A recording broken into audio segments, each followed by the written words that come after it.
Hello दोस्तों, कैसे हैं आप सभी लोग। देखिए, 2 दिन पहले हमने कम्युनिटी पे शेयर किया था कि हम सभी लोग योजना स्पेशल प्रारंभ करेंगे।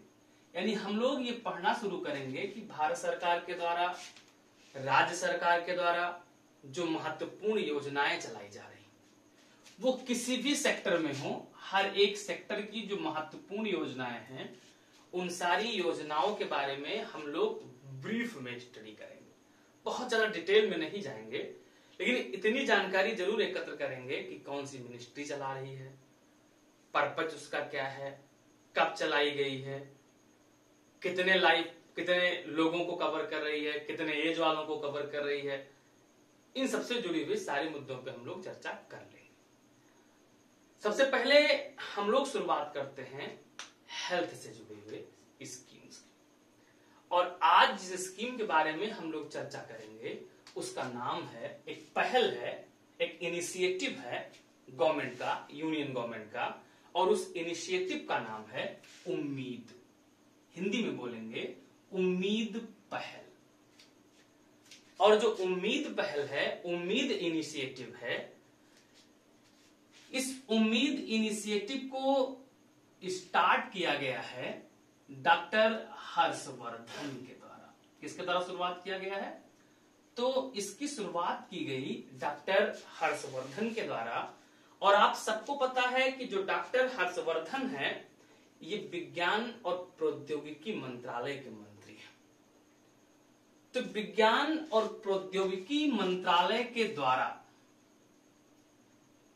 विज्ञान एवं प्रौद्योगिकी मंत्रालय के द्वारा एक विभाग बनाया गया है, एक अलग से डिपार्टमेंट बनाया गया। और जो एक अलग से डिपार्टमेंट बनाया गया, उस डिपार्टमेंट को नाम दिया गया है जैव प्रौद्योगिकी विभाग। क्या नाम दिया गया है? तो इसे नाम दिया गया है जैव प्रौद्योगिकी विभाग। और जो जैव प्रौद्योगिकी विभाग है, इसी जैव प्रौद्योगिकी विभाग के तहत विज्ञान एवं प्रौद्योगिकी मंत्रालय के द्वारा उम्मीद पहल की शुरुआत की गई है, जिसकी मेन थीम, जिसका मेन स्लोगन ही यही रखा गया है कि prevention is better than cure. मतलब इसकी थीम है, इसका स्लोगन है prevention is better than cure, जिसका सिंपल सा मतलब यह है कि इलाज से बेहतर है बचाव। यानी अगर कोई असुविधा किसी व्यक्ति में दिख रही है तो हमें पहले ही उसका बचाव कर लेना चाहिए।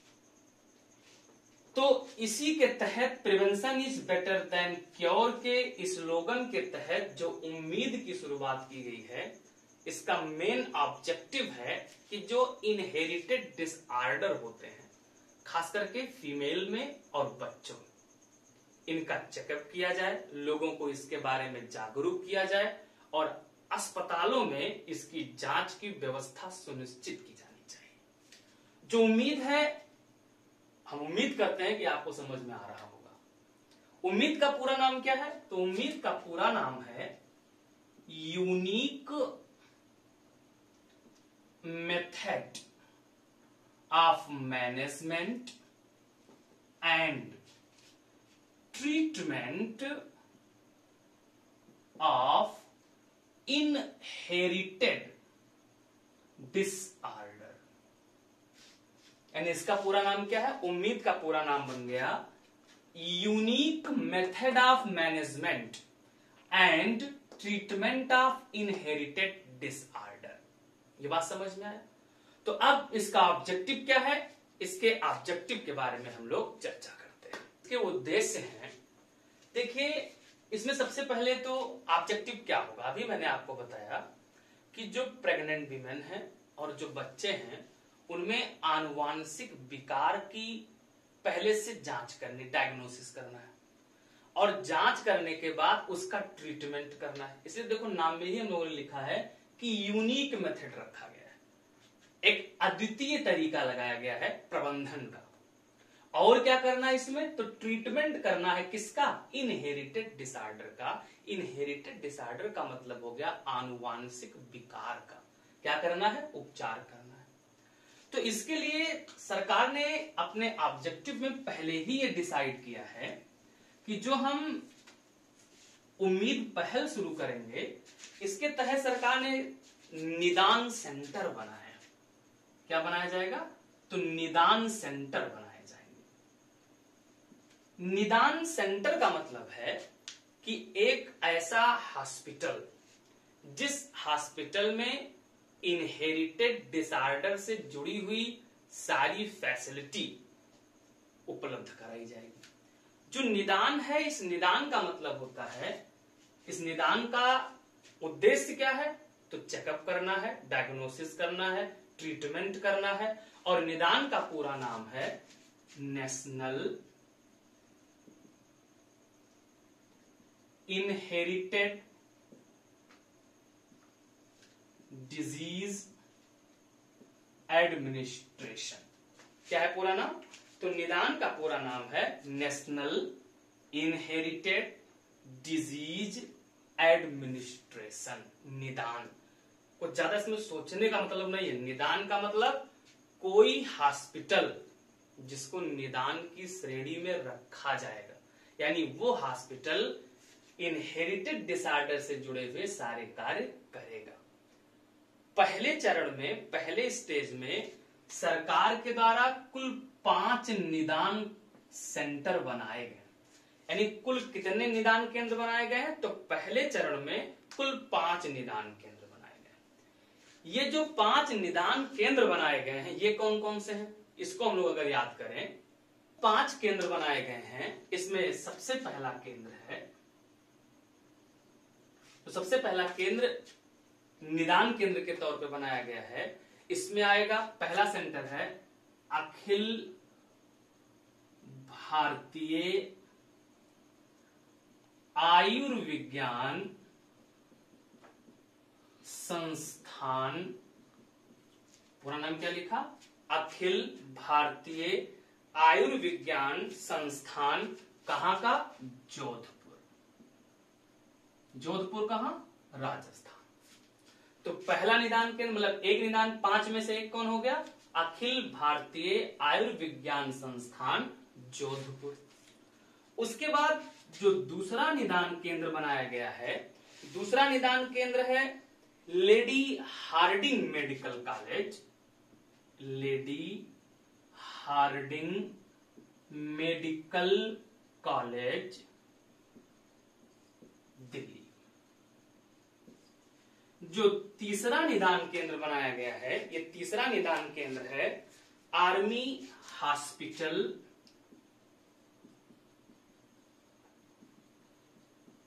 रिसर्च एंड एवं रेफरल। ये भी कहां है, दिल्ली। उसके बाद चौथा निदान केंद्र जो बनाया गया है, चौथा निदान केंद्र है निजाम आयुर्विज्ञान संस्थान। और याद रखिएगा, निजाम आ जाएगा सीधे हैदराबाद। निजाम आयुर्विज्ञान संस्थान, ये कहां है, हैदराबाद। और उसके बाद पांचवा, यानी कुल 5 है, पांचवा कौन सा है, तो पांचवा इसमें बनाया गया है NRS medical college and hospital.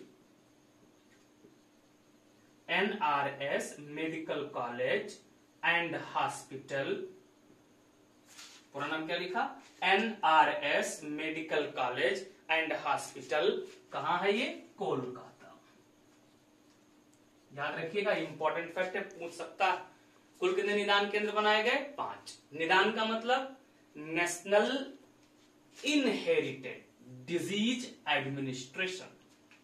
पहला कौन सा पढ़ा हम लोगों ने, अखिल भारतीय आयुर्विज्ञान संस्थान जोधपुर।